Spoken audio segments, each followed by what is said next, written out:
Yo, folks, welcome back to another episode of Play Breakers. We are back. Thanks for everyone who joined our live stream last Thursday night for the first round of the NFL draft. We are here to provide a recap of all draft, fellas. How we doing? Every single player. We're gonna do Every all single one. every single one. Yeah, it's a non-negotiable for me. Yeah, so if you thought the last episode was long, just We're pissing in fucking bottles over here. Yeah, it's my feet you hurt guys right don't now. do that normally. Yeah, I mean I normally will, but I get a bigger bottle because it's gonna take longer. So Okay, thank you for verifying that one. I mean, if anything, I'm a clarifier. So Appreciate it. Just don't Yeah, clarify your own piss.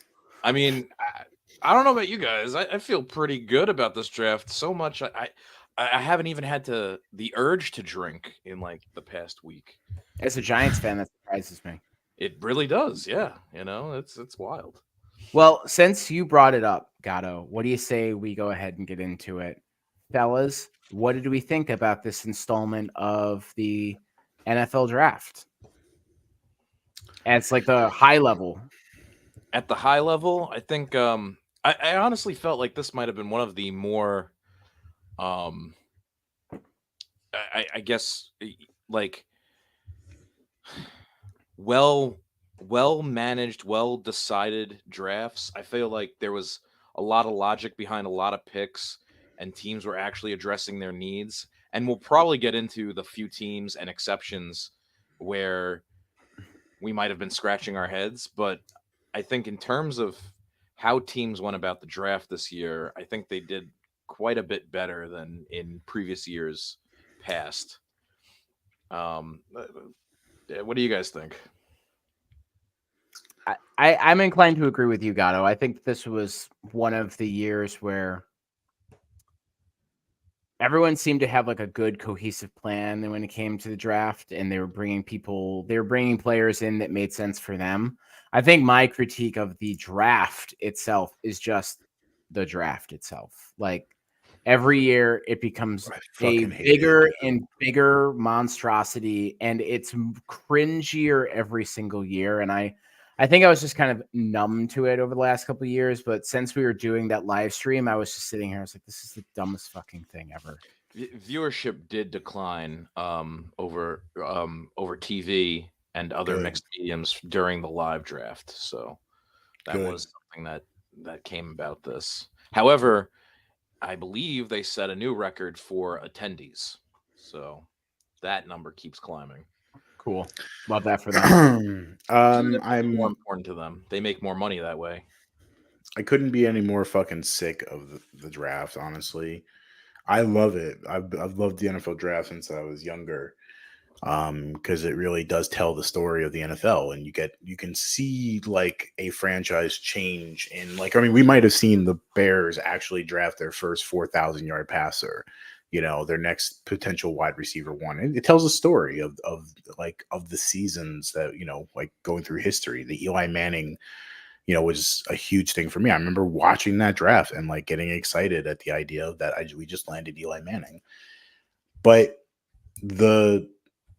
it's turned into a fucking dog and pony show now. And like the one thing that fucking drives me insane is the guest picks, because they're never like, it's always in some fucking country, like where they're doing something. And it's like, none of them are ready. Like, because obviously like it's like such a waste of time. You'll see them standing there for like a minute talking amongst each other. And they're like, oh, hello, we're here from, and it's like, I miss when it was just a bunch of nerds with notebooks in fucking Radio City Music Hall, yelling at the commissioner or yelling at their representatives' teams. Like, we don't even get that anymore. Where like, you think about the Vikings missing their pick. Remember that year was like 2003. Yeah. Like, you don't get that type of environment anymore. It's just it's overly corporate, like every other fucking sport. Yeah, it's too well planned now. It was a lot more fun when there was actual chaos involved. It was anarchy. And the speeches that people gave, holy fuck, like enough of that. That thing could have been done in 45 minutes if they were just like, figure it out. Like 2 years ago, do you remember that dude from Blue Mountain State, the guy who played the coach on Blue Mountain State? He was a Vikings player. He was announcing the Vikings pick, and like someone actually had to come out and be like, tap him and be like, just read the sign. yeah. Like, shut the fuck up. Yeah. So I'm glad that's done and dusted. And there's OTAs next week too. So pretty quick turnaround for a lot of those guys that just got drafted. So let's go ahead and get into it. Commanders, Giants, drafts, thoughts, reflections. Guys, I'm going to turn it over to you first as Giants fans.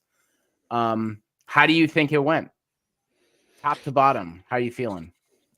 I mean, I think later on, some word got out that the Giants had been in conversations with the Patriots on turning them over and grabbing that pick at 3. Mm-hmm. So that throws a different component into my initial gut reaction about how the draft went or what the Giants were interested in doing. But I kind of love that they were shopping, and from what it looks like, the deal that they attempted to make, it really wouldn't have been a big spend, which is probably why the Patriots didn't go for it ultimately. I'm extremely happy that we landed Neighbors. I mean, he's quite potentially, one of the most talented wide receivers that this team's has had, and I mean since Odell, but maybe even better than Odell. We can't tell just yet.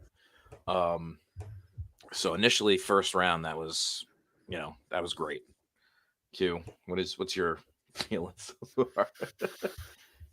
Yeah, I mean, it went about as I expected. At least on day one, I expected either Dunze or Neighbors to be a New York Giant because like there's been a lot of talk about Joe Shane and his process, and that like some people are criticizing him because the offer was not big enough. Like you were talking about the offer, Gatto. Some people were saying that he didn't try hard enough. Nobody fucking knows for sure. The one thing I found interesting, because I do like some of the picks, most of the picks, but I do find interesting is that they didn't take a quarterback. Mm-hmm. So Spencer Rattler went later than I expected in round 5. Michael Pratt went way later than I expected him to go in round 7, to the Saints and Packers respectively. And the most that they did was they signed some Division III quarterback to like a tryout, like not even like a deal. I think it's just a tryout.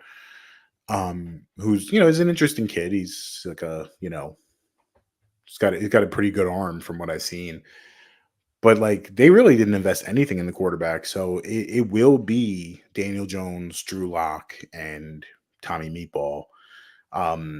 I'm interested because I don't know what to make of it. I do see that, like, I do appreciate that it seems as though that Joe Shane's process is that he's not going to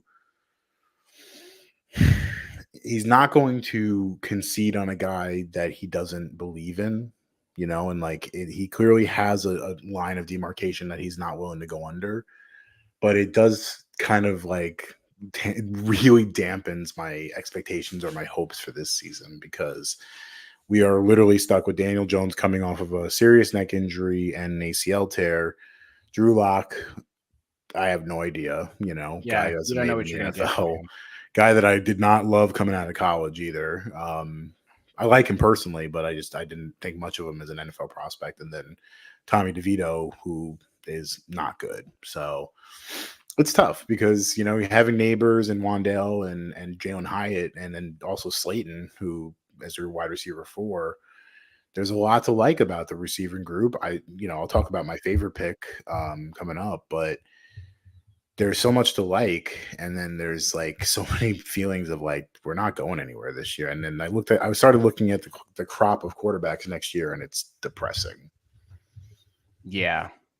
Yeah. It's not great next year. I mean, you have to hope that somebody kind of pops next year. And I would imagine that there's going to be some names to start floating around, but it could be very much that that year where it was like that Paxton Lynch, Geno Smith year or whatever it was, where EJ Manuel were there guys that kind of just get forced into the first round rather than actually be legitimate first round guys. Well, I mean, the guys that they're floating right now, Shadur Sanders, who I'm way off on, by the way. Like, I don't know if you guys have been paying attention what's been going on Twitter with those guys. Oh, it's a mess over in CU Boulder right now. Shadur Sanders is what people think Caleb Williams is. Mm-hmm. So, like, the people better have that same energy for him. And I've never seen a losing team so confident. It's pretty interesting. But Carson Beck is the name that's kind of getting thrown out a lot from Georgia. There are a lot of times, like, again, Jaden Daniels came into this year. He was a second round pick coming into this year, and he blew up because of the season. Like, there's always people that kind of jump up, but Quinn Ewers, I'm not a big fan of. There's a lot of guys that I don't really love. Carson Beck's probably the most one I'm interested in watching. But Jackson Dart for you? Jackson Dart. I mean, I like him, but I don't think he's a day one prospect. I don't think he was ever gonna be a day one prospect. Maybe. Well, I hope he proves me wrong, but yeah, there's just a lot of names out there that don't land particularly hard for me. I mean, I'm just looking at this 24/7 list right now, and we'll get on to the draft in a second. Carson Beck, as you said, number 1. Shadur Sanders, number 2. Quinn Ewers, 3. Jackson Dart, 4. Noah Fafita, Arizona. I'm somewhat interested in him. Cam Ward from Miami, I liked a little bit coming into this year. He decided to go back. Dylan Gabriel's about 8,000 years old. He's going into, I think he's been in school for like 5 years or 6 years at this point. Drew Aller, who I watched at Penn State, no. I do not want any part of Drew Aller. I'll talk about Theo Johnson in a little bit. I watched a lot of Theo Johnson, and the one thing I can say for sure is that Drew Aller sucks. Yeah. It's amazing. The 2024 draft's over. We're already talking 2025 draft. That's how the game is played, Gatto. That's how the game is played. But I mean, it's also scouting the guys that the Giants got, and Theo Johnson, the tight end from Penn State. I had to watch a decent amount of Drew Aller, and he sucks, man. I'm sorry. Sorry to that. He's a young dude. I'm not trying to get on him or anything, but man, like, he's not good. So that was one thing I did feel like I took away from the Giants drafting decisions this year. I felt like, yeah, we went after, some of the problematic spots for this team, but also looking at what the rest of the division did, they outperformed, I feel, in a lot of places where they had needs. We didn't answer nearly as well as they did. And that's what kind of bothers me, is like, it's one thing to draft all right, but then it's another thing to let your competition outdraft you. And I mean, it's a tale of time with the Eagles, right? But I feel like even though all teams did decently well, the Giants come out on the bottom of this draft in terms of grabbing. I think they did better than the Cowboys, personally. Yeah. But not a lot of people would say, like, talking about their line needs. A lot of people think that they did a great job in that respect. The overall off season, I feel like they have not done good at all. That's one thing. They did not walk away with a running back, and they re-signed Ezekiel Elliott. So yeah, that was an interesting move. I mean, I expected that was going to happen at some point, and but I mean, like, I like Cooper Beebe. I talked a lot about him. Tyler Guyton, I had mentioned during the stream, I was not a huge fan of, and he's going to have the task of replacing Tyron Smith, which is not exactly the easiest thing to do, replacing a future Hall of Famer. It just felt very like they're sticking to their board. And also, not to mention, I don't know if you guys seen that video. It was widely believed, and it seemingly true, that the Cowboys loved Jonathan Brooks, the running back from Texas. And it's so funny because they were literally saying, during the press conference after day one, like Jerry was basically saying, "Oh, he's the greatest interview I've ever had," and you can see Stephen Jones going like, "Dad is still on the board," and the Carolina Panthers jump up and draft him in front of him. So I think they kind of got played a little bit. Yeah, man. I mean, I think there is some. Yeah, the shine might be coming off of Jerry Jones's car right now, if you get what I'm saying. But I mean, I think you knew what was going to happen with Eagles. They were just going to find value everywhere. And I think the good dividing line for teams is how many starters do you think come out of this draft for the Giants? Because that's the way that I'm starting to reframe my approach with the Commanders, is like how many guys that are going to be starters or contributors for this team were drafted this year. And it's one of the first times that I can confidently say that there's been a really good amount of guys coming to the Commanders this year. And I'm not even talking about like Jaden Daniels, but the guys that came after him, I'm more excited about than anything else. Yeah, I think a pretty good start for Adam Peters because, look, I mean, I mentioned that Jaden Daniels was not my QB2. I would have taken Drake May, but like I have no problem with a GM taking the guy that he believes is the best. If you think Jaden Daniels is your QB1 or QB2, you take him. So no problem there. I still think Jaden Daniels has a really high ceiling. You guys got Johnny Newton, who was my, like, I had him as the top 15 player. Like, I don't know what he was doing at 36, but it was very stupid to me. So real steal there. I thought Ben Sinnott a little earlier than I probably would have taken him, Ben Sinnott, but I do like him. So I think you guys got a bunch of starters. So yeah, and the Johnny Newton one is the only one for me that doesn't make a ton of sense from like personnel wise, because they already have that position effectively filled. So they probably just saw him and it's like, this is the best player on the board right now, and the guy that we need later on is not there. So let's just take him. And I mean, it gives them a lot of flexibility when it comes to, if they want to move on from Jonathan Allen or somebody like that. There's a guy that Washington drafted that is not getting a ton of attention, but I wanted to spotlight. Jordan McGee, the linebacker from Temple, I am very excited about. And the reason why I'm excited about him is I heard a story about him playing at Temple where he's an undersized linebacker, might not be the most talented guy, but the way that Temple works is that the guys that wear single-digit numbers are captains, and they are voted to wear single-digit numbers by the team. He got to wear a single-digit number 2 years in a row. Yeah. And I like him because that's a leadership guy. And he might not be the best player. He might end up being like a special teams guy, but those are the individuals that are really, really helpful when you're trying to build a culture, and you're trying to build a culture of winning and competitiveness and accountability.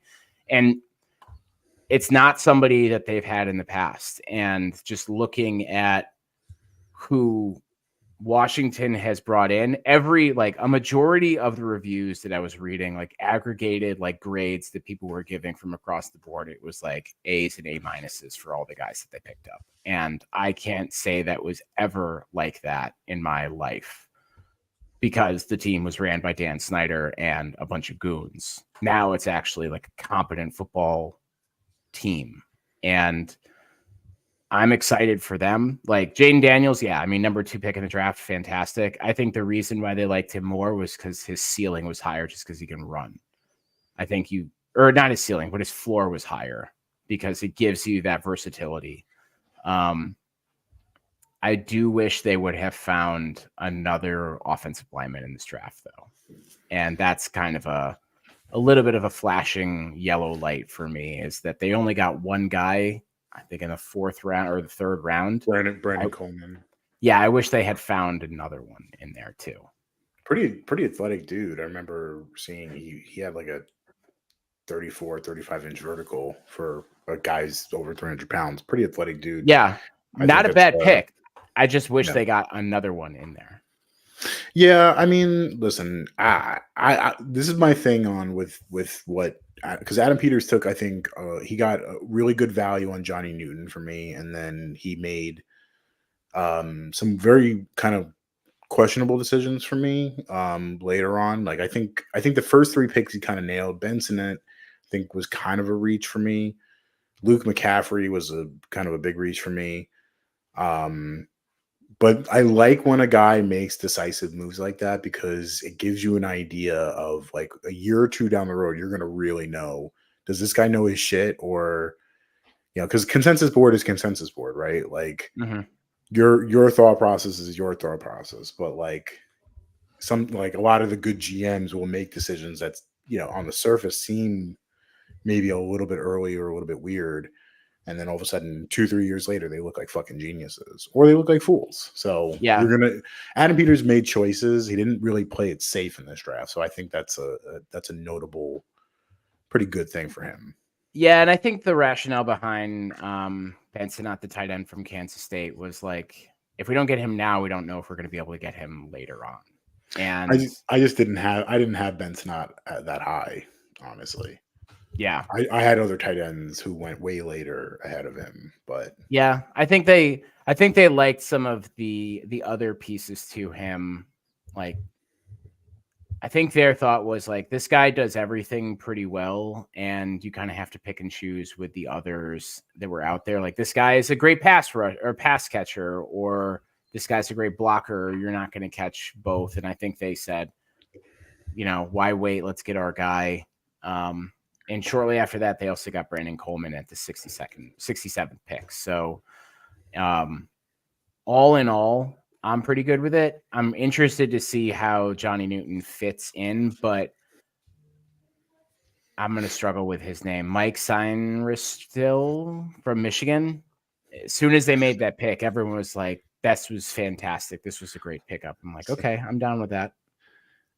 Yeah, he's an interesting guy. He's going to probably be a slot nickel guy, but he's, again, coming off of a national championship.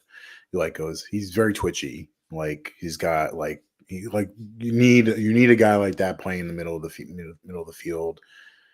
Super aggressive, tough for a guy who's not very big. I think he's like 5'9". Yeah, he's I think he's under 200 pounds too. So like you're getting a guy who's pretty aggressive and pretty feisty.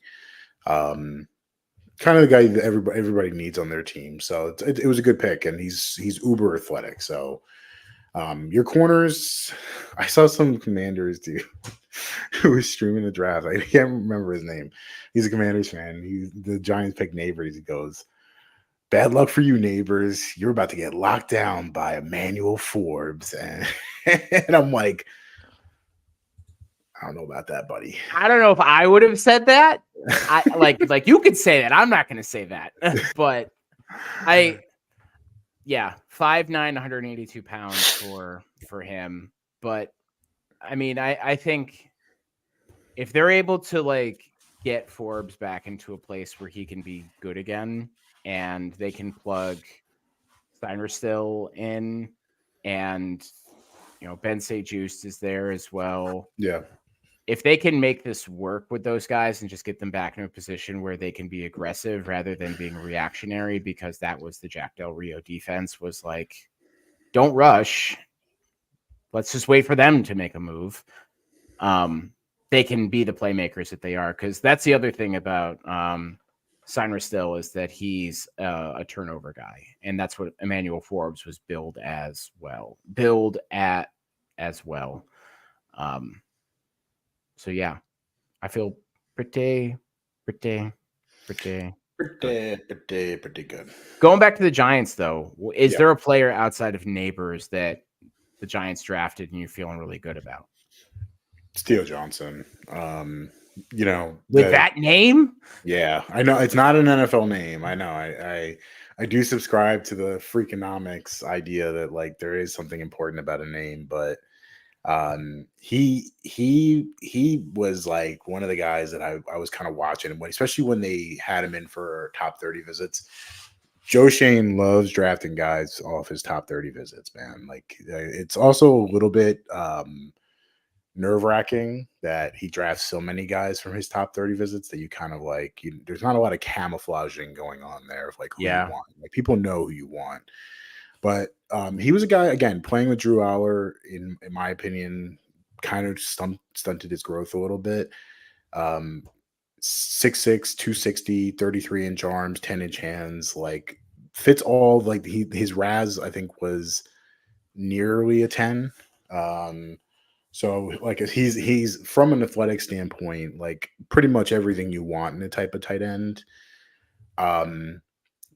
Not really a ton of stats to speak of, but again, I argue that Penn State did not do a real good job at really like highlighting him as an asset. So I think that's the reason why I think there's a real shot that he could have kind of snuck behind some people. He's not really going to provide much in the way of blocking either. His most physical comp was Darren Waller, so kind of fits there.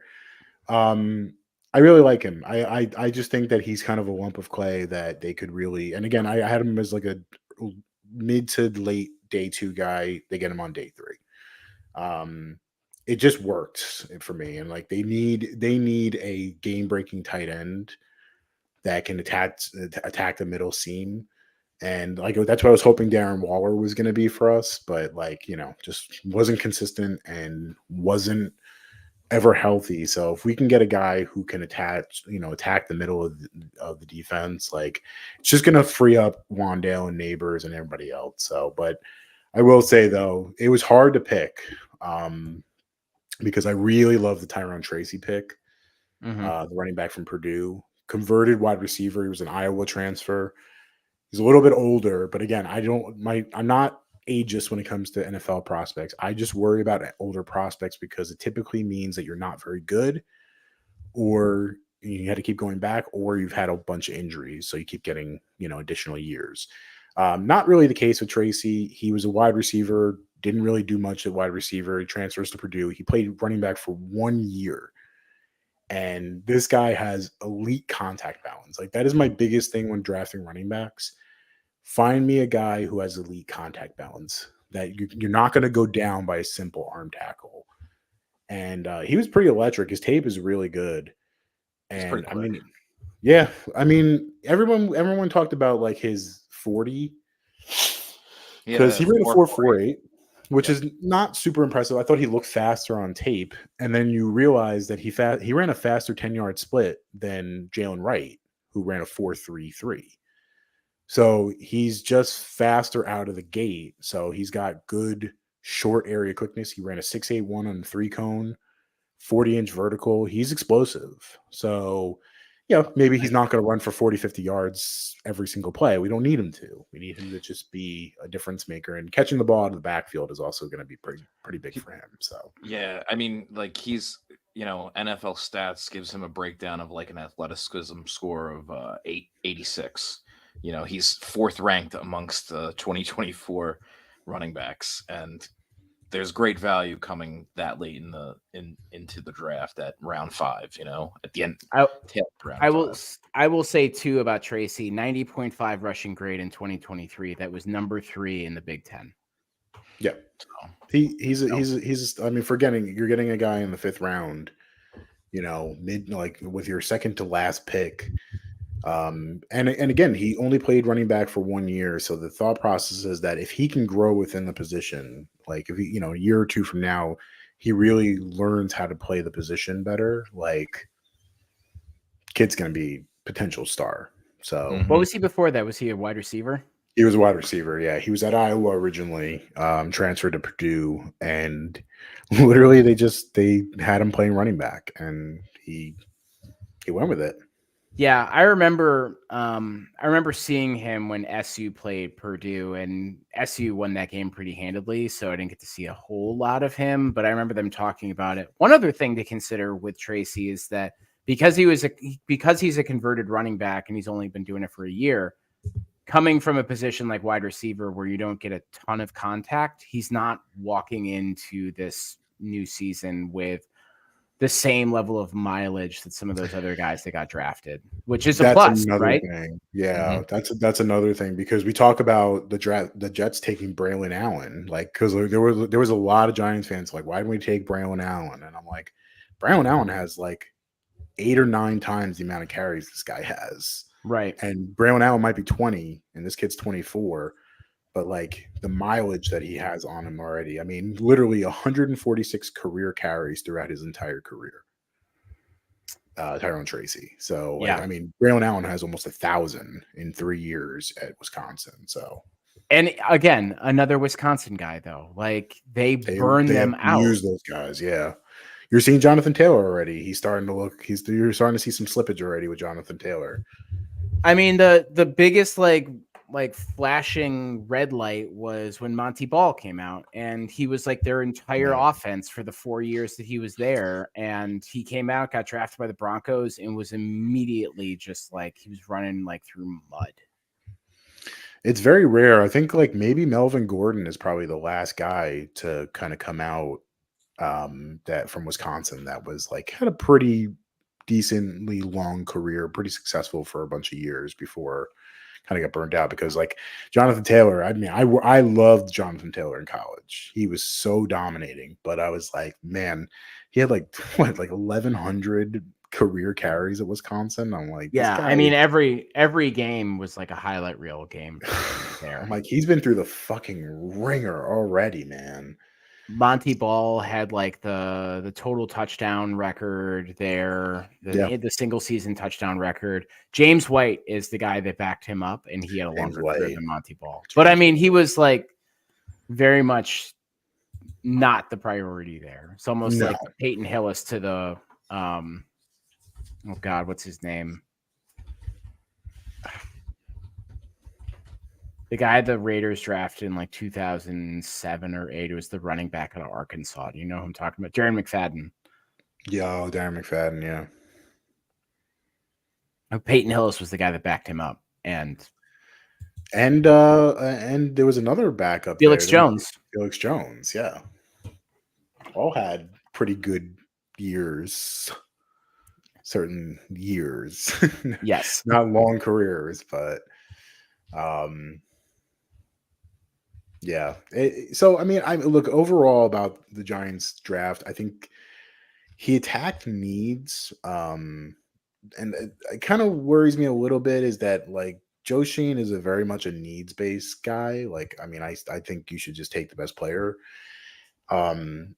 Corner and safety. I think he kind of like Tyler Nubin. I really liked. It was weird. I liked him a lot because I thought he was the best safety in this class. And then you watch his tape, it's good. And then you saw his rads and his combine performance, and it was bad. It was really bad. I think he's like a 3 point something on the RAS scale. But then you find out that he had knee surgery not too long before that. So I'm willing to kind of throw that out because the tape didn't show any glaring athletic issues. But we needed a safety, and it's like, okay, and then round 3 corner, you got Andrew Phillips, who I liked. I like that one too, actually. I think Kentucky is a little bit of an underrated school in terms of like who the guys that they're able to produce. It's an SEC school. You're playing against tough competition. I liked it. It felt more like we kind of bypassed certain offensive linemen, guards that were on the board there that I think really would have kind of fit. That's another thing. No offensive linemen taken in this draft. They are clearly sending a message to Carmen Brasillo that like whatever you got is what you got. We're going to develop guys, and it's a bold strategy. I don't hate it. Instead of constantly trying to cycle these guys through, we have a bunch of guys that are already highly drafted. Let's see what we got. And then Theo Johnson, Tyrone Tracy, I've already talked about, and then Darius Muasa. Again, I'm of the thought process that I think I would have just taken Michael Pratt there, or traded back and gotten a 7th round pick to take Michael Pratt. just take a fucking quarterback somewhere, man, just to get some competition in that room. Young guy, but it's a special teams linebacker guy who might contribute on certain downs, dime packages, but it just felt very safe. If anything, I think this signals to me that Joe Schoen definitely feels like his job is not on the line for this year. They don't have a win mandate, because I think he would have been more aggressive in a lot of different areas if that was the case, which is good for the team overall. Yeah. Gatto, anything you wanted to add there? Any thoughts, comments, tiny animals? I mean, the one thing that was kind of frustrating, and I started, saying this a little bit before, but right before taking Nubin, the Giants kind of sat idly and watched top corners coming off the board, and it was just, a full run at that point leading up to them. And I don't know if like maybe they had a different guy in mind at that moment. But I felt like that was a moment where I kind of do wish that Schoen would have been a little bit more aggressive, or maybe tried to make a deal. Definitely tried to at least stop the conversation between the Commanders and the Eagles. Oh my God. Just, that I think upset me the most during the draft was watching the Eagles come in and know it's almost like they have like the cheat code, and they know, like, they have premonition about where these guys are going, because they shot up in the right spot to get exactly what they needed. And it was soul crushing. Because there were 1, 2, 3, 4. It was about 6 away, right? I think there were 4 or 5 guys that were at corner that got drafted. It was 4. It was 4 in a row. It was Cooper DeJean, Kool-Aid, Kamari Lassiter, and then Max Melton. Max Melton, who I think is what the Giants were hoping for, the corner out of Rutgers. Yeah, right in the backyard. Had a top 30 visit with him. I think they did a lot of work on him, and I think that there's a moment in the press conference where people said that the Joe Schoen, it was like, those run on corners there, and you can see his face. He's like, yeah, like, yeah, thanks for reminding me. I'm pretty sure that's where they were going. I think they were going to go with Max Melton if he was there. And yeah, Cardinals moved up, I believe, to get him. Yeah. So I think OTAs are next week, and we'll begin to see how these teams start to fit together. And before you know it, it's training camp. Before you know it, it's the first game. Before you know it, it's week 8, and we're all wanting to jump into the river. Let's zoom out a little bit and dig into the draft at large. And we were saying earlier, Gatto, I think you kicked us off with, like, everyone kind of did what they were supposed to do, and there was not a whole lot of shenanigans. But I want to get into the one team that did the shenanigans. And I think you know what I'm talking about, Gatto. I have a feeling that you might be talking about the Atlanta Falcons. Yes. And their first round draft pick of Michael Penix Jr. Yeah. So I just want to, before we kick off here, I think all 3 of us are not questioning the ability of Michael Penix, right? Like, I think it's fair to say I am. Well, I mean, yeah, you are. I think I see him for what he is, and I see that he has potential. Like, his footwork isn't that great. But he's definitely got the strongest arm in the draft. So that's kind of evident to me, I think. I don't know if that's how you guys feel about him, but I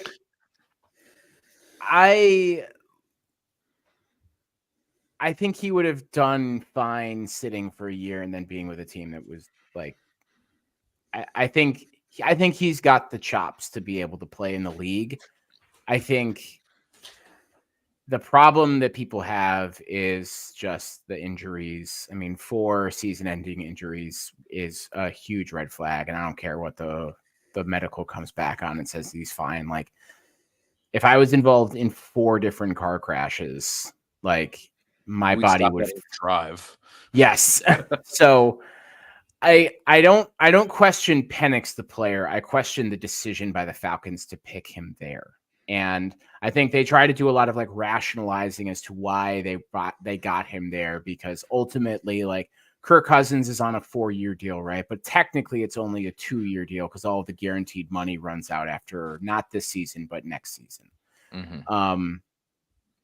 And they want to be prepared to have somebody there, because I don't think they look at Kirk Cousins as a franchise quarterback. I think they look at Michael Penix as a franchise quarterback, and Kirk Cousins is a guy that can help them win games for the next 2 years and maybe get them into the playoffs. See, Tom, that's their logic. I don't think it's a good one. I agree that that's what they're saying in their heads, or that's what the story that they're telling themselves, right? But I also think that they might not have the slightest fucking clue, because we're probably closer to that one.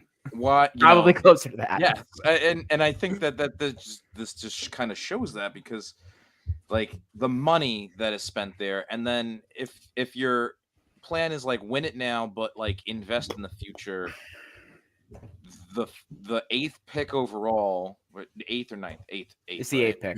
8th pick overall is a place where you invest for your future, and you might want to do it elsewhere, being that there's also the ability to win it now, right? So like those are competing when it's a position that you secured for a high price tag with a guy who's 24 now, who's basically going to be able to leave at the same time the Kirk Cousins deal ends. I mean, it's an expensive reserve. That's the other thing too, right? Is like you just made this point. Like, by the time Kirk Cousins' contract expires, they have to pick up Michael Penix Jr.'s 5th-year option without him potentially throwing a meaningful pass in a game. Yep. Here's my thing. I think anybody that defends this pick are talking out of both sides of their mouth, because on one hand, they're securing their future. Well, if you need to secure your future, then why did you give Kirk Cousins $180 million? Exactly. Michael Penix is 24 years old. He does not need to sit. He is a guy who's played a lot of football, was literally in the national championship this year.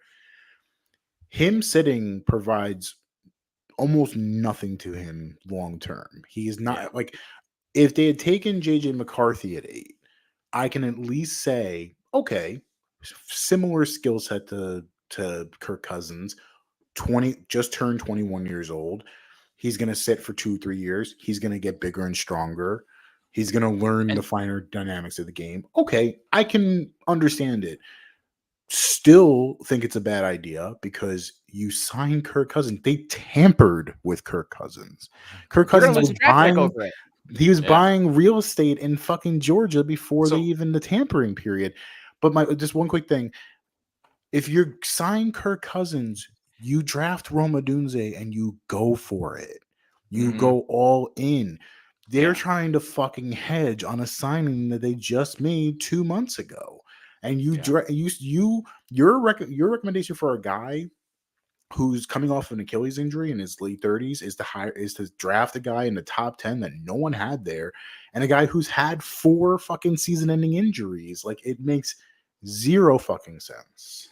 That's another question I had too, is that, are they seeing Kirk Cousins' like recovery not going as planned? That's buyer's remorse already. I was wondering too, because you don't make that move, right? Like, they had so many other needs that they could have traded down, because they needed a pass rusher. They still badly. That's still a need for them after this draft. Like, I don't know. It's just, I think that there's a lot of justifying that they're trying to do, but again, like, you're assuming the worst thing is going to happen for this guy to be a contributor. Didn't tell Kirk Cousins, by the way, either. No, they told him that they were going to take somebody in the draft. They didn't tell him that they were going to take him with fucking number 8 overall pick. The one thing that was made, I heard this point, and it kind of makes sense, is that knowing that they might be in trouble for this tampering, there is a possibility they're going to be losing a draft pick at a later point. And so they were looking at this as a way of staying off whatever those potential consequences will be later down the road. Do you lose? I don't know if I don't know if I first agree. round pick. People have lost high picks for that before. The Dolphins just recently lost a first round pick for tampering. No, Did they? I think it was the asking their former coach to tank games for them. Yes. Right. Yeah. Right. I mean, listen, I don't know if they're going to lose a first round pick, but that's not a justification to take a 24-year-old injured quarterback over and over. Like it's just again, you can't pick and choose these type of situations. Like you have to have a free flowing smart plan, right? And the free flowing smart plan is if you're going to sign Kirk Cousins, because what was the point of signing Kirk Cousins? If you felt like you were going to draft Michael Penix Jr., right, who's 24, he's ready to go now, why wouldn't you just ignore Kirk Cousins in the offseason, sign Tyrod Taylor, sign whoever, right? Sign one of those guys that'll start 5 games. Your bridge guy, yeah. Sign a bridge guy. Yeah. Trade for Mac Jones. Trade a 7th round pick for Mac Jones. Or bring in what was the backup quarterback that was there who was with the Commanders? What was his name? Tyler Heineke. Taylor Heineke. Keep Taylor Heineke there. And then draft Michael Penix. And then guess what? Now, okay, hey, listen, I wouldn't have drafted Michael Penix in the top 10, but hey, if they have a strong enough belief, go get your guy, no problem. The whole point, and Atlanta's roster's not good enough to do this. Like, that's my biggest thing is that, I understand securing you think you're, even if you're defending it from that, right? You think you're securing your future with getting a quarterback and you're going to be able to transition from one guy to the next. The Falcons went all in by giving Kirk Cousins this contract. Your roster is not good enough to do this shit. You need so many pieces. I will give them the benefit of the doubt that they're on an unproven, roster. Drake, but isn't this kind of the MO of Terry Fontenot though? Yes. Drafting duplicates. Yes. Bijan is there. They already have a pretty competent running back. Which, I mean, I guess that one you can kind of explain away, right? Running backs. No, I can't talk away drafting a running back in the top 10 of the draft. I can't. Okay, that's fair then. But bringing in duplicate running backs because you can put them on the field at the same time makes sense. No, 2 quarterbacks on the field at the same time. Let's do it. Yeah. If it was Michael Vick, sure. It makes tons of sense. However, Michael Penix is not that guy. Michael Penix is going to score a receiving touchdown before Kyle Pitts does. Ooh, got him. Yeah, I mean, I think this team's biggest need was frankly on the defense, and you see, 24th in my mind, they kind of scramble in the 2nd, 3rd, and 4th round and 5th round because everybody else after that is defense. I mean, I like Rukarororo. I think I said his name right. Yeah, you did, by the way. That was a massive reach, by the way.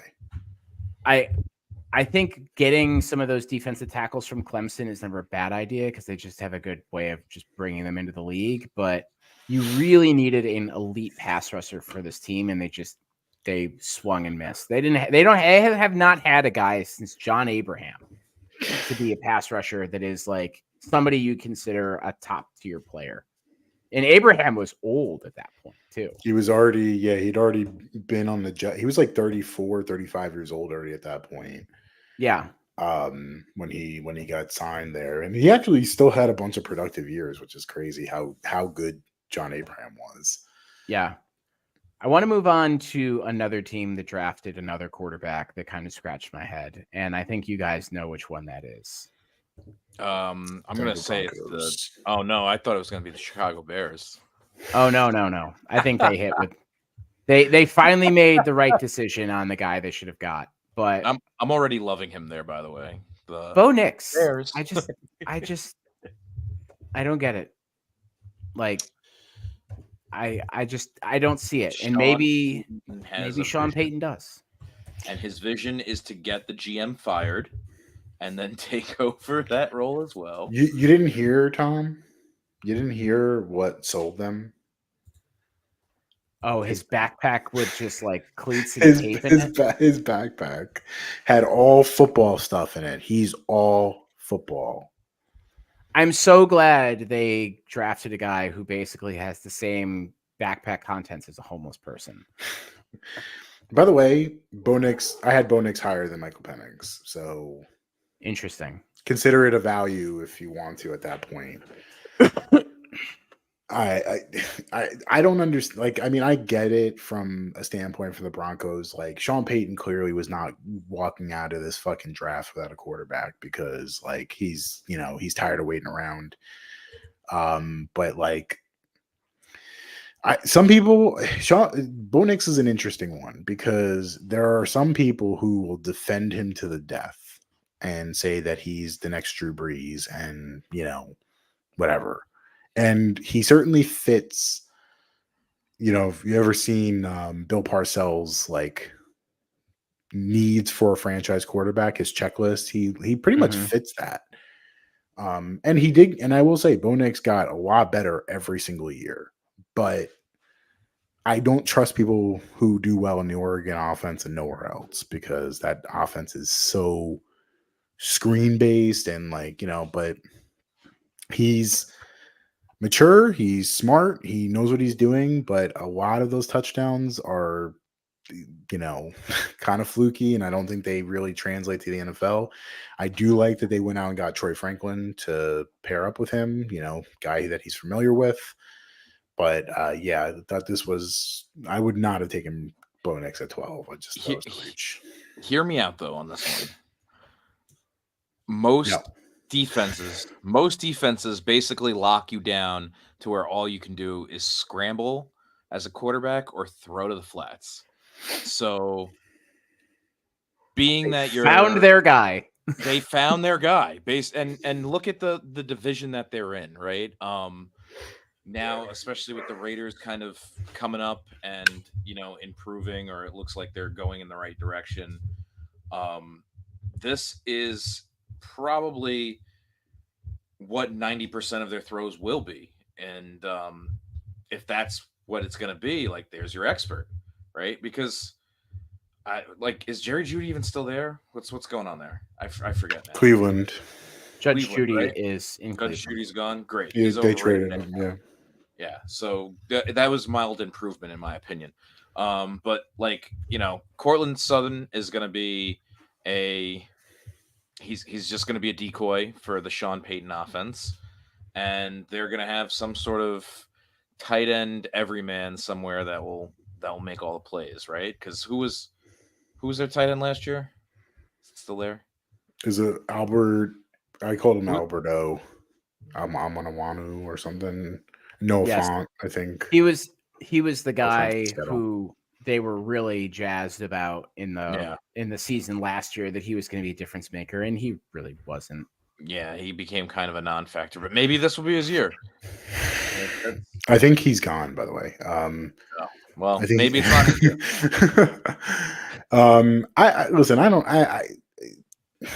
I think if you're a fantasy player, I think Bo Nix is probably a good late round, especially if you're in a super flex league. I think he's probably a good, decent late round option because I think he's going to get a lot of rushing touchdowns. I think he's going to be one of those guys that they do like a read option in the red zone with a lot. So I think he'll be productive in that sense, but I don't know if he'll be good. How closely does he resemble Taysom Smith or Taysom Hill? Taysom Hill. He's a better thrower than Taysom Hill is. No, but if I were like looking at grainy like gas station footage, would they look alike on there? Yeah, if he was in a police lineup, would you be able to tell them apart? I think that's why he got drafted there. Yeah, he's like Sean Payton's like, wait a minute, you're not Taysom Hill? He's like, no, I'm Bo Nix. The air is a little thin up there, so it affects your eyesight and your critical thinking skills, part of your brain. And he was like, I think Taysom Hill went back and got his master's degree. Let's get him. I do want to point out real quick that Sean Payton took a victory lap thinking that he fooled. Oh, that was so fucking It was cringe. so fucking stupid. He's taking credit for the Vikings trading up for McCarthy because he was like, oh, we pretended like we wanted McCarthy and we really wanted Bo Nix the entire time.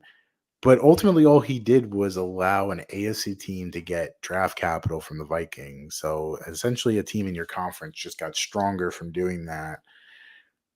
And you still took Bo Nix at 12. So I don't know why we take it.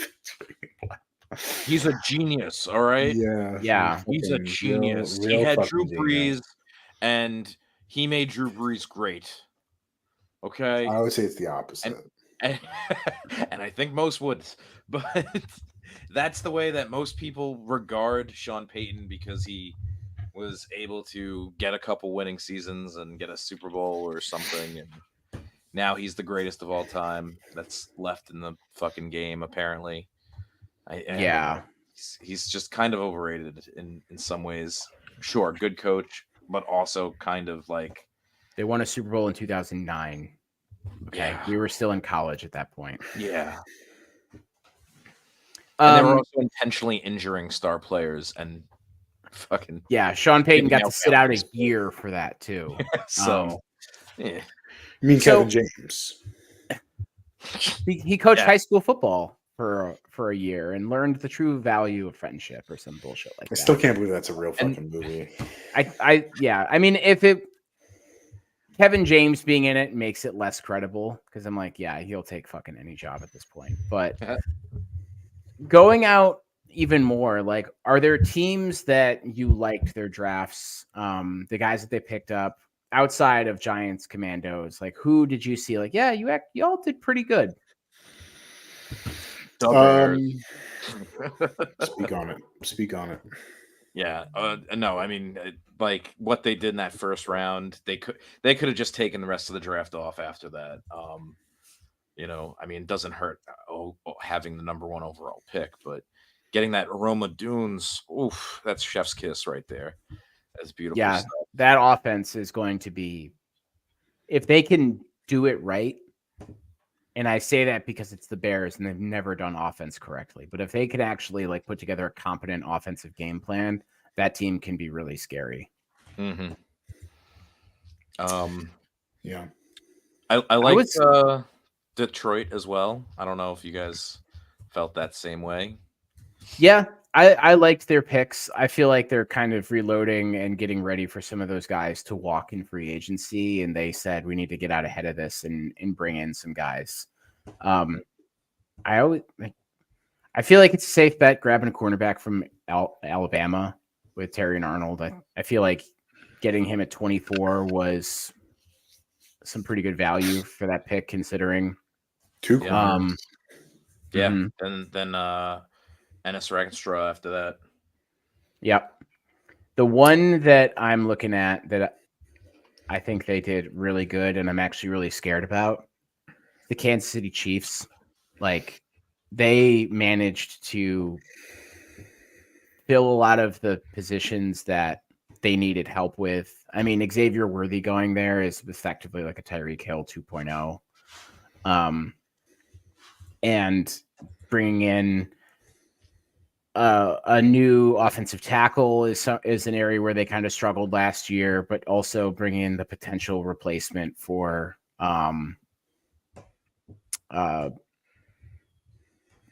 Travis Kelce. With Jared Wiley, I think is a solid pickup for them. And also the Steelers as well. I feel like they drafted a lot of guys that are very Steeler-ish. Like, that was my pick. Steelers were my pick because to walk away with Troy Fonu and Zach Frazier in the first 2 rounds and then to get Roman Wilson, I mean, maybe a little bit earlier than I would have taken him, but like the reality is, like, the Steelers know how to find wide receivers. So I'm just going to assume that Roman Wilson's going to be a superstar because, like, they typically don't miss with wide receivers. Peyton Wilson, he was linebacker 1 for me. mm-hmm. He doesn't have an ACL in one of his legs because, like, so you can't tear it. You don't tear it anyhow. Probably won't have a long career, but the dude is a fucking animal. So, and then Mason McCormick in the 4th round. I mean, really just when like they realized like with Russ and with Justin Fields, they need to fortify that offensive line in front of them. So they did a really good job. They found potentially 3 starters right there on the offensive line. Really, really good players. I don't know what their plans for Fontenot is. Fontenot is I don't know if they plan on keeping him a tackle or moving him to guard, but the guy's got fucking killer ability. One of my favorite players in the draft for sure. Yeah. I think Roman Wilson is there really to just push George Pickens to be the receiver that he can be. That's a scary concept, but I mean, it would be quite a gamble to do it, but just seeing games where Roman Wilson was playing, he's very intense, and I feel like that's something they haven't had that level of intensity, frankly, since Hines Ward left, of a guy who's just kind of a do-it-all and really tough player.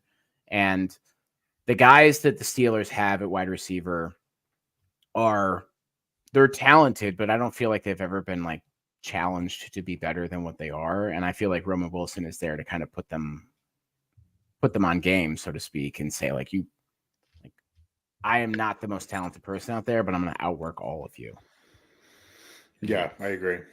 And, unfortunately, I don't want to talk about this team because I fucking can't stand them. But Philadelphia Eagles, man, it just, I don't get it, man. It seems as though the board just continually over and over again falls to them and makes it so fucking easy for them. They're playing life on easy mode. How do you sign Vic Fangio in the offseason to be your defensive coordinator? A heavy zone type guy, and you walk away with 2 best zone corners in this draft, and a guy who was a top 10, talent in my mind, Quinyon Mitchell. You get him at 22. Cooper DeJean, easily a top 20 talent. You get him at 40. It's just unfucking fair to me. I thought I was free of Will Shipley. I thought that I had seen him all I needed to see, just destroy Syracuse every year, and now he's back in my life for 2 games a year. I thought I was fucking free of that man. Just assume God, that carry me now. Carry me now. Just assume that whatever player that you can't stand and don't want to play against will be a Cowboy or will be an Eagle. Just assume it and go easy into that Dark Knight because it just never fucking ends. Yeah, getting Will Shipley in round 4 is a fucking joke. Jackson Hunt was kind of like one of those guys that, like, I don't know what the hell this kid's gonna be, but he is scary, athletic. Like it just, again, an exact Eagles pick because he's gonna end up having a 15 sack season year 3. He's just gonna be one of those guys. And then like Johnny Wilson in fucking round 6 is a fucking joke. Like he's gonna transition over to tight end for them, and he's gonna become the next Antonio Gates just because the Eagles are that fucking lucky. Like a guy that should not have been there in round 6. Despite I'm not the biggest Johnny Wilson fan, but like a 6'7" receiver who runs a 4.4 should not be there in round 6. Just shouldn't. Yeah, kind of bullshit that they had 3 picks in the 5th round, but Yeah, from a team that like historically is able to find talent anywhere in the draft, and you just like, here, have some more of those value picks, and they're like, okay, we'll just like make them very valuable now. And executed on each one of them. It's fucking absurd. And I wasn't the biggest Jeremiah Trotter Jr. fan, but of course, him going to the Eagles, he's going to become a star just because of that. So, yeah, I will say one thing on Jalex Hunt. Like, if you go to Houston Christian, a 4,000 person school, and you get drafted in the 2nd round, you are probably some absolute monster child. Yeah. Yes. No, I mean he's a physical freak, and again, he's just a guy who needs like a little time to develop. But because of the fact that they have that insane defensive line already, they can draft him in the third round and sit him, basically just let him be a situational pass rusher once in a while until he develops. This is like literally the fucking their tackle. This is this is the same situation every year. It feels like fucking Groundhog's Day. Just Jordan Mailata situation all over again, where they don't need him to contribute, and then all of a sudden in year 3 he's going to be 16 sacks. I'm already calling it now. Yeah, It's so fucking irritating. Like, how do you get Cooper DeJean that like in the second round like that? I mean, I don't know. Go ahead, Gatto. I'm sorry. Everyone is just seeing something, was seeing something that might not have been there, or maybe other teams are looking at it a very different way. I'm watching Quinyon Mitchell go down the board, and I'm like, this fucking guy is going to go to the Eagles. Yeah. Yeah. And he's a Pittsburgh guy too. He's a Western PA guy. And they're like, we'll grab him. It's fine. We'll turn him into an Eastern PA dude. No problem. I wanted to just jump into the New England Patriots and new regime there. Clearly. Mm-hmm. It feels like they actually drafted football players this time around. Like they weren't finding guys that were on the cricket team at Brown University or finding some dude that like works in the fitness center at a school in New Mexico. And all of a sudden, like, yeah, we could make him like a free safety. They actually got guys who are competent football players. And I'm a little nervous that we might have another Patriots, like they're good again scenario. Yeah, getting Polk I thought went a little earlier than I kind of anticipated him to. I like him a lot. 37 overall was just kind of crazy for me. But getting Javon Baker in round 4, who like one of my favorite guys in this draft. And then getting the quarterback that, if you're not counting Caleb Williams, was I'm going to call him QB1 because Caleb Williams, I don't think even really warranted a conversation as QB1. He clearly was. So anybody not named Caleb Williams, Drake May was my QB1. So yeah. Gatto, I know that you wanted to mention somebody. Any team off the top of your head that has impressed I was actually, for a larger discussion, I kind of wanted to ask you guys, how did you feel about the Chargers picks and what it says about the direction that Jim Harbaugh wants to go in? I think we kind of giggled a little bit at the Joe Alt one because it was just very on brand for a Jim Harbaugh team Jim Harbaugh to draft a tackle with a pick that high. We were hoping that he was going to get somebody like an explosive receiver, like a Neighbors, like an Adunze, what have you. Mm-hmm. At the end of the day, the pick actually makes a ton of sense. And there were some Twitter GMs on there for the Chargers who was like, this is a terrible pickup. And I'm like, your quarterback missed last season and he like, you have to protect this guy. Yeah. And protection was an ultimate need for them. Yeah, and I think ultimately they were able to solve some of their problems related to, their wide receiver position with Ladd McConkey, because I think he'll be a pretty good player in the NFL. And Brendan Rice. And Cornelius Johnson. Yeah. And Cornelius Johnson. It's true. Yeah. So, I mean, they've got receivers there. I don't know necessarily how the 253rd pick in the draft is going to, like, if that is an indication of the quality of player that he is or who he'll be. But all things considered, and of course, Harbaugh got his Michigan guy in there too, just to make him feel better. But I mean, I don't think it's bad. I think he saw we need to make a statement up front. We have Slater there too. Like, there's nothing wrong with having a couple guys that can play tackle either on the left or the right. But at the end of the day, they're playing in a division where there are some pretty good pass rushers, and they do need to defend Justin Herbert more because when Justin Herbert has time to throw, it is electric. Yes. He's a sneaky, like 400 yards a game guy if you just let him be that guy. I thought the Joel pick was smart. I mean, again, like they were also showing drafts like afterwards. They were showing like interviews with him, and he's such a goofy like goober, and I'm like, oh, he's gonna be a Hall of Famer. Like he's got that Joe Thomas like I'm like, oh, you're Joe Thomas 2.0. Yeah, and then getting Ladd. I mean, Ladd in my mind was borderline of round 1 pick, so I think getting him there was really good. By the way, fantasy wise, you want to talk about fantasy, like Ladd McConkey is going to be the guy.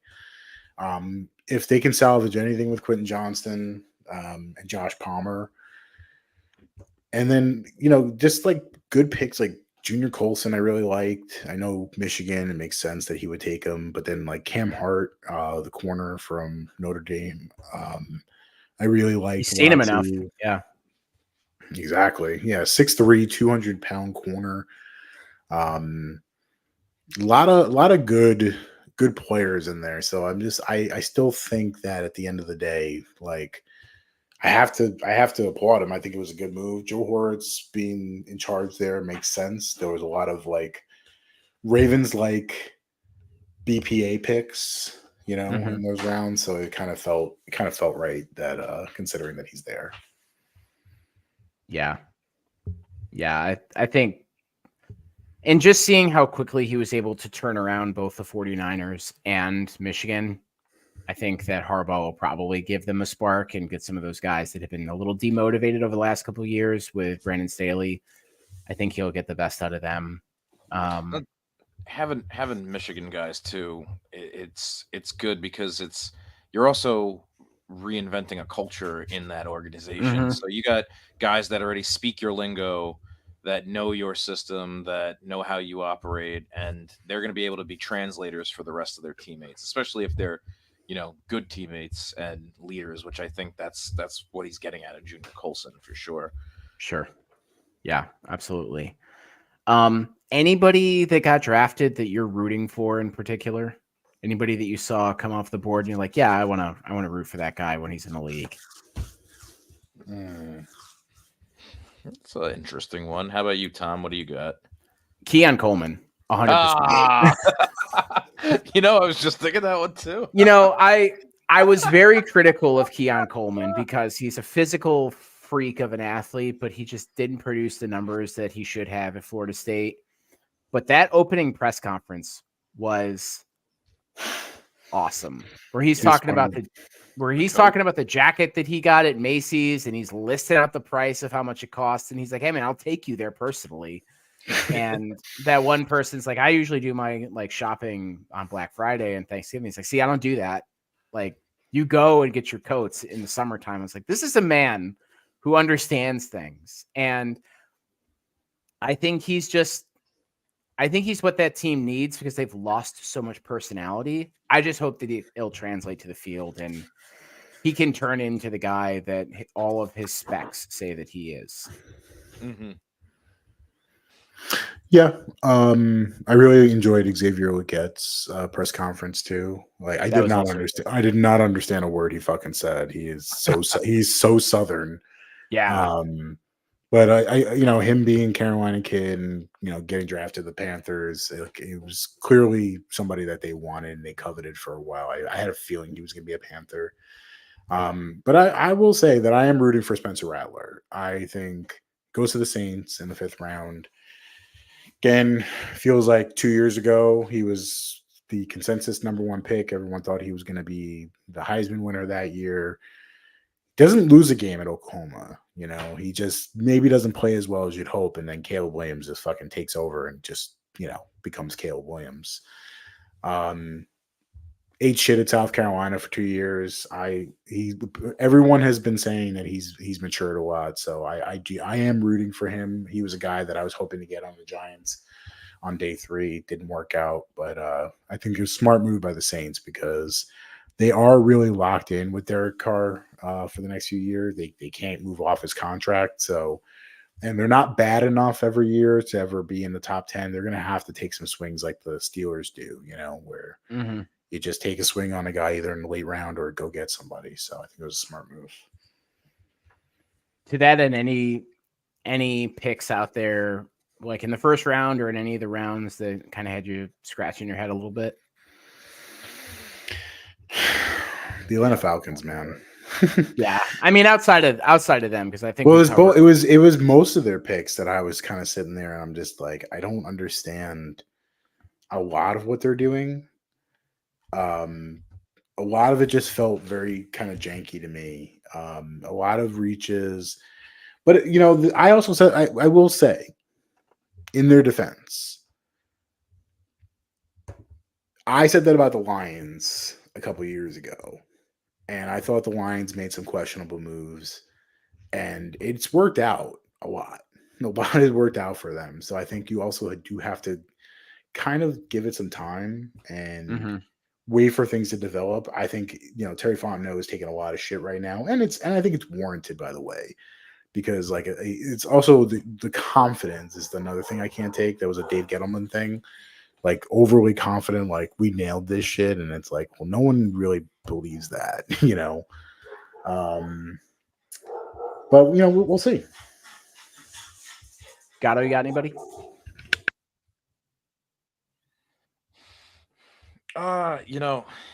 That's a good question. I don't.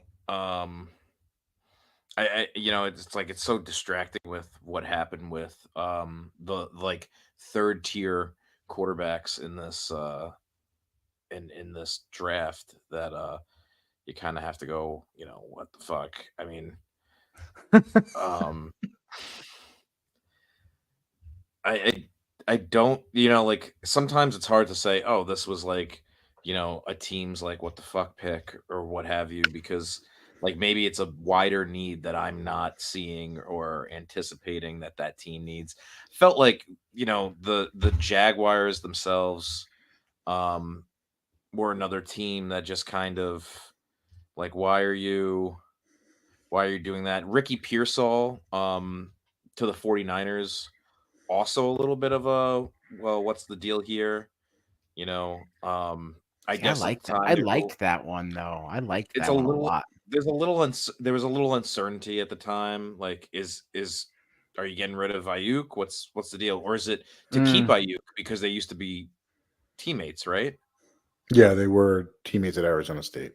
So maybe that's just to appease and make him happy. I mean, he's good. Don't get me wrong. Just in a room that's already filled with talent, I didn't know if it was necessarily, their best decision at that moment. John Lynch said that Ayuk texted him after he took Pearsall and said, "quote unquote fire pick." So he liked it. Making a deal. I will say, I think the Falcons were kind of low hanging fruit. I will say the Buffalo Bills, I think, kind of missed the mark. And I like Keon Coleman. I like his attitude. I'm rooting for him for sure. Dolphins, yeah.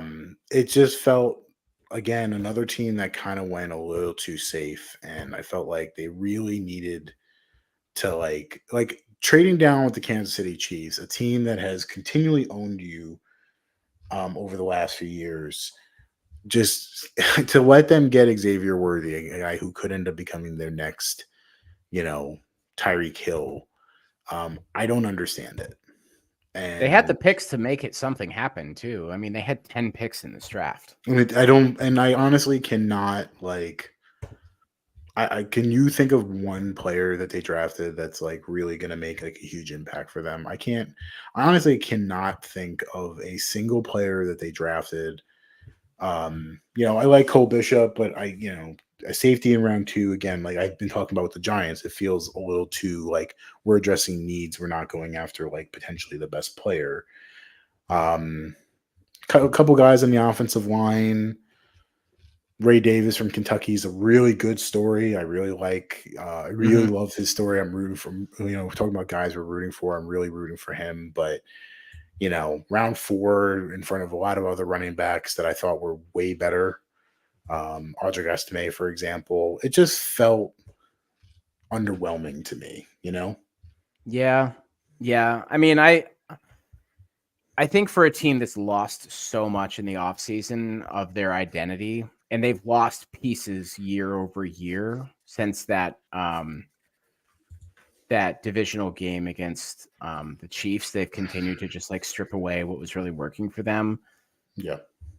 It just doesn't feel like they brought in impact guys. And Keon Coleman might be that impact player, but none of the other guys struck me. I mean, Ray Davis is going to be behind James Cook, which is good because you now have a backup there, but it's kind of meh.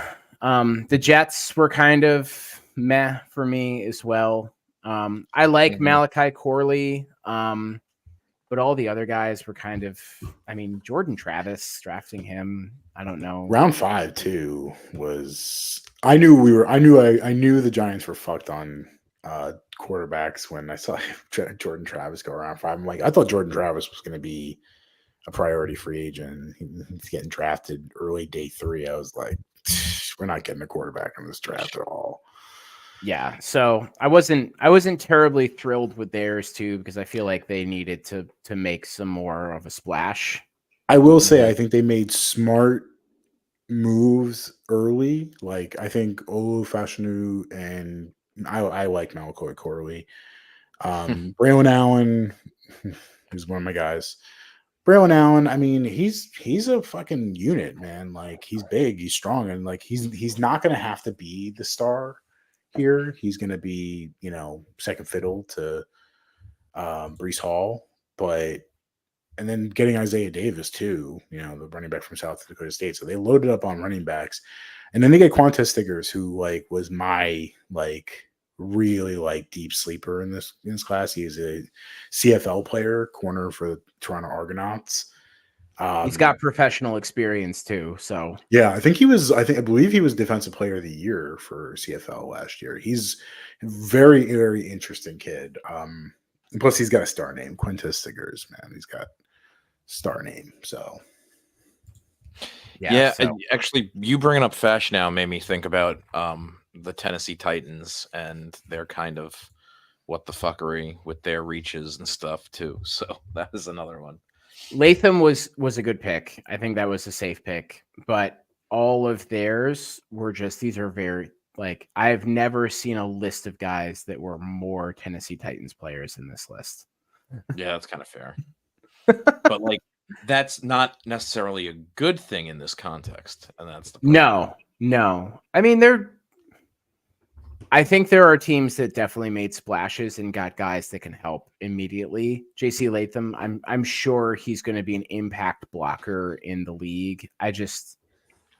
Taking Devondre Sweat in round 2 is crazy to me, because it's not because he's not a second round player. He's a second round talent for sure. But man, a guy coming off of he had that reputation as a partier, and then he gets a DWI. It's like right when you're going through the most important job process that you've ever had in your entire life, and you cannot resist getting a DWI, is like. Was that in Florida? Did that happen in Texas? I think so. Yeah. I would believe so. Stop driving in Texas. I mean, it just doesn't and again, another guy who was 360 pounds listed, and then ends up, saying that he played over 400, and it's they just went through this. Remember that tackle they drafted a couple years ago? I can't remember his name. The Georgia kid that they drafted. I know who you're talking about. The 2020 draft. And he barely, I don't think he played more than 4 snaps for them. And it was in Texas, by the way. And again, it's not saying that he's a bad kid or anything. Maybe he just made a mistake, but it's just you made a mistake the wrong fucking time. Yeah, man. I mean, no one should ever drink and drive, but my God, why would you do it now? Yeah. With all of the NIL money floating around, you can afford someone to take you from point A to point B. It's called Uber. Yeah. I mean, Uber prices can be a little sticky from now and again, but there's there's a number of teams that just didn't do anything that inspired a ton of confidence, and maybe it was just like they were kind of stuck in a place where they weren't able to. But between them and like the Jags and the Bills and the Jets, there was just nothing that inspired a ton of confidence in them. The Green Bay Packers are also ranked pretty low in their draft in terms of like an overall grade. I don't believe that because we do this every year and these guys end up being Pro Bowlers. So I don't buy that for a second. Tails old time. Yeah. Yeah, I think the Green Bay. I think people were just kind of more taken aback by their first pick, the Packers, because I think probably the most constantly mocked player to the Packers was either Cooper DeJean or Graham Barton, and they passed on both of those guys to take Jordan Morgan. I mean, like Jordan Morgan is really interesting player, and I like him, but kind of a project. And some people have felt that he's really more of a guard than anything. So I don't know. Yeah, seems like kind of a reach. If there is a team that is going to draft a guy that's a project and they end up being pretty good, it would be either one Philadelphia Eagles or the Green Bay Packers. Because for sure. I'm not necessarily their development track, right? Like they have to just let you grow and become the player you're meant to be, right? So yeah. And I don't necessarily know the difference between the Eagles and the Packers and how they do that, but I think the Packers do it because they know that they need to find guys that fit what they're trying to do there. And not like it's super unique or anything like that, but it's just they have their certain kind of guys that they get, and they end up being really good while they're there. And when they leave, they're kind of meh. Well, I mean, Davante Adams is the only one that doesn't apply to that necessarily. You know, they don't have an owner that will drive by a restaurant that they disagree with. Oh God, that was so funny. Basically just rip the guy's hat off his head. That was amazing. Like, yeah, for those walked in there like fucking Tony Soprano, by the way, for his fucking muscle behind him. For those who were not following the story, David Tepper walked into the Dilworth neighborhood tavern, bar and grill. Have you ever been there, Tom? I have not, but I might go there this weekend to pay homage. And they had put a sign out front of the building that said, David, please let the GM pick or make the picks. Yeah. And he went in there and raised hell. And I guess the guy who was wearing the hat, it was an Eagles hat. Mm-hmm. And he was wearing what is this? You see him go, you see him just take the hat off, go, what is this? Look at this. Look at this fucking thing. You know, and like toss it back to him. I mean, in fairness to the guy that was wearing the Eagles hat, the Carolina Panthers have not done anything to inspire the fan base down here. And I think they have a sign out in front of that restaurant now that says hats off to you, David, or something like that. Yeah, I think like the overall, like when they asked the owner about the interaction, it wasn't as bad as like that video necessarily made it look, but still for him to like stop into a fucking restaurant because of that, like, you know, someone writing that and then, you know, doing that with the hat, I can't wait for him to throw another drink at a fan or do something else. Like he's got eyes on him. I mean, owners don't like.